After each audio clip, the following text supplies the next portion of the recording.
Those people who go to Israel invariably return changed by the experience. They talk excitedly about what they saw. Well, at least those who go with us do that. And they might say stuff like, we saw what Moses and Joshua saw, from the same mountains to the same valleys, from the same deserts to the same streams. We lived for an afternoon like Abraham in a Bedouin tent. We stood in the place where David lived and entered the very shaft he used to conquer Jerusalem the first time. We sailed the sea like Shimon and the Shlichim. We not only worshipped in a first century synagogue, another one we worshipped in was in fact a first century Messianic synagogue. We walked through the Dead Sea Scroll community and helped excavate the caves that were used by Bar Kokhba during the Second Revolt. We stood at the top of Masada and looked down on the Roman camps, just as the last 900 Jewish people who fought against Rome did. We went back in time. But we also peered into the future as we look at the very vessels and implements that have already been prepared for the third temple, the Messianic temple. We experienced the Israel of the Bible and the Israel of today, the miracles of yesterday and those of today. And we got a glimpse into the Israel of the future and the miracles of tomorrow. But perhaps the most moving part of it all was to walk where Yeshua actually walked. We walked through the remains of that amazing city, the capital city of Galilee, Zippori, that Yeshua and his father and his brothers helped to build. And we actually walked up the same steps that Yeshua used to enter the temple. We literally followed in the footsteps of Yeshua.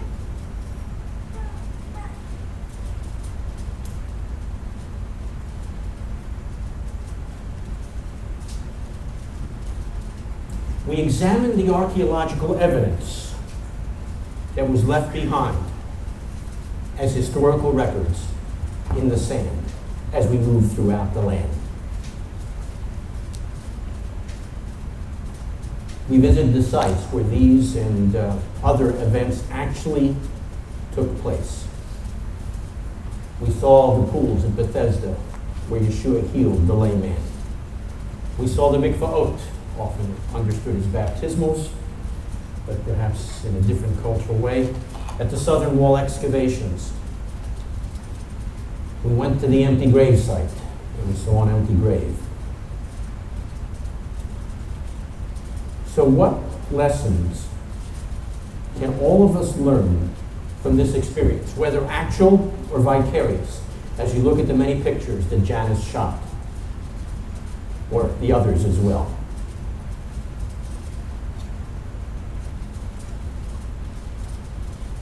Well, first of all, they should form for us a confirmation of the factual foundation for our faith.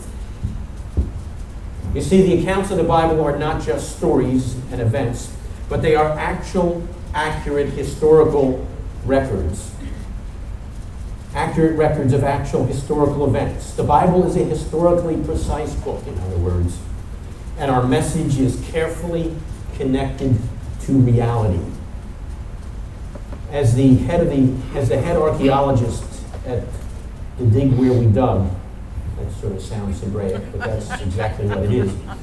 Himself a secular Israeli, not a religious person, he said, and I quote, "From archaeology we know we are not dealing with myths, we are dealing with historical realities."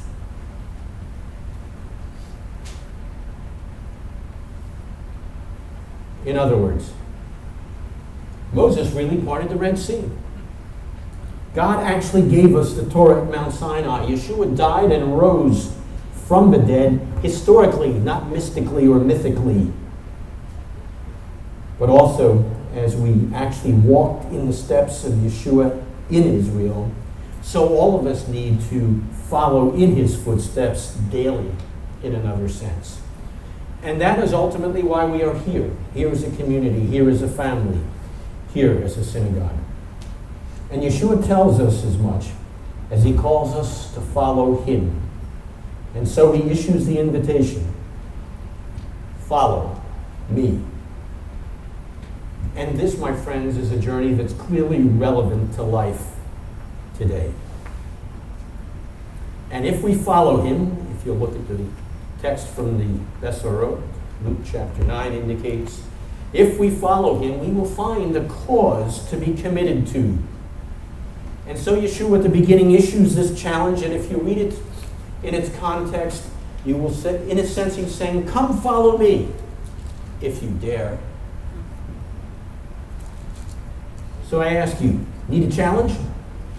It's the challenge here that you have, and it's also a unique privilege. If you look back at verse 20 of Luke chapter 9, you'll see how the whole thing gets set in motion.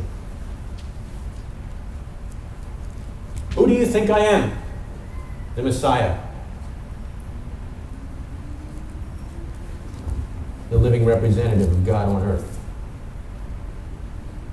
Now, that was set up by the question, who do people say that I am? And they had all kinds of interesting answers. Oh, you are John the Presbyterian, resurrected.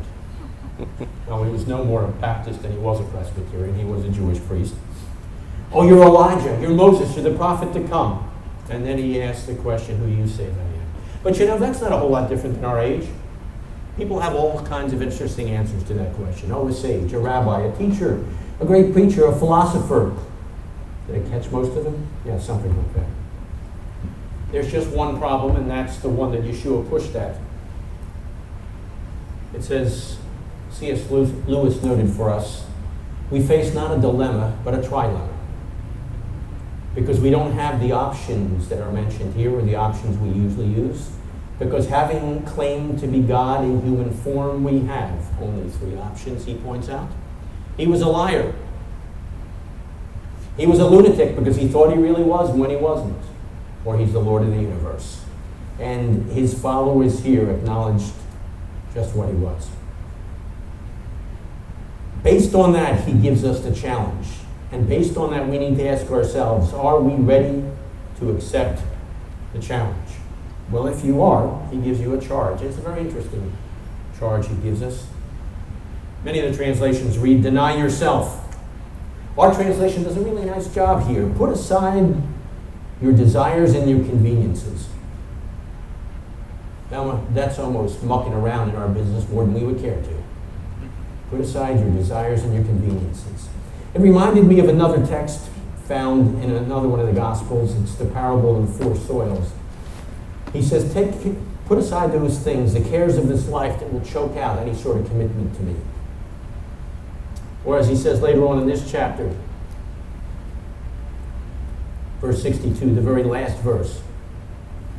Basically, he says, don't be distracted from the work. The work, the assignment I give you. That's what he's talking about. Then he says, take your cross daily. Now, that's a really strange phrase. Why would that be so strange, he asks. And so he answers, because he's talking to himself. If you took up a cross, thank you, I appreciate the response. If you took up your cross in those days, it means you were dead. You don't do it daily, you do it once and it's dead and gone. So obviously that's not what's in view here. What it has to do with, I think, is complete dedication.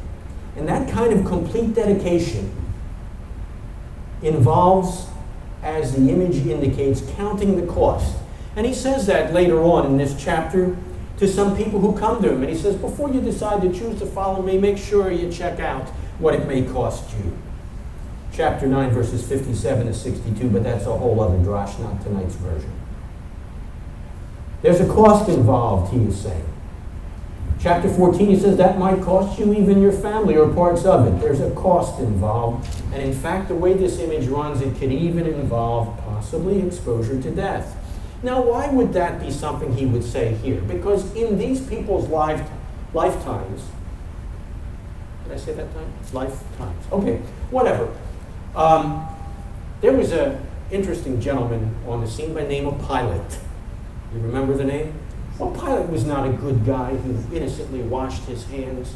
He kept trying to wash his hands of everything, sort of like Lady Macbeth. and was about as successful. He had killed literally hundreds of Galileans because they stood for the right cause. This was addressed to people in the Galilee.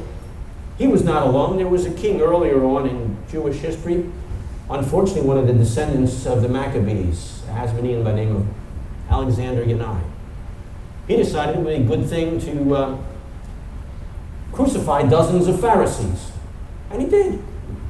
So when these people heard the terms of this image, they could understand that, yeah, there is a cost if you're going to be committed to a cause sometimes. Reminded me of some of the rabbinic comments on the Shema. Now, we all pledged ourselves to our God through the Shema. I will love the Lord my God, we said, with all of my heart, with all of my life, with all of my strength. Well, the rabbis unwrap each of those, and they say, concerning loving the Lord your God with all your life, even if it costs you your life.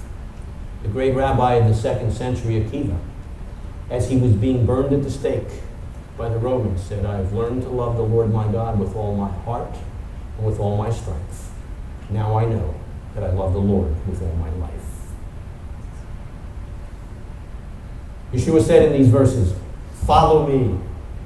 As I said, complete devotion is what's expected, a willing obedience, a wholehearted loyalty.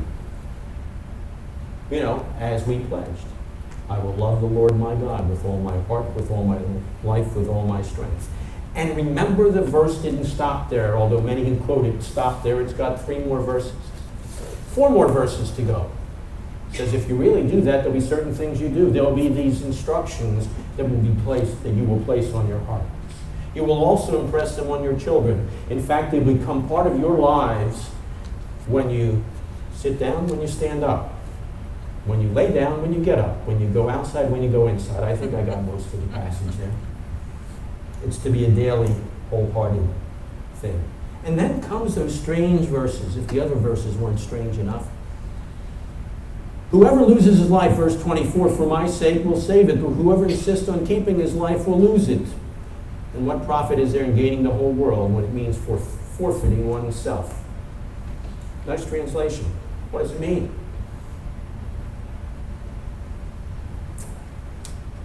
Well, among other things, it's explained in verse 60 of our chapter.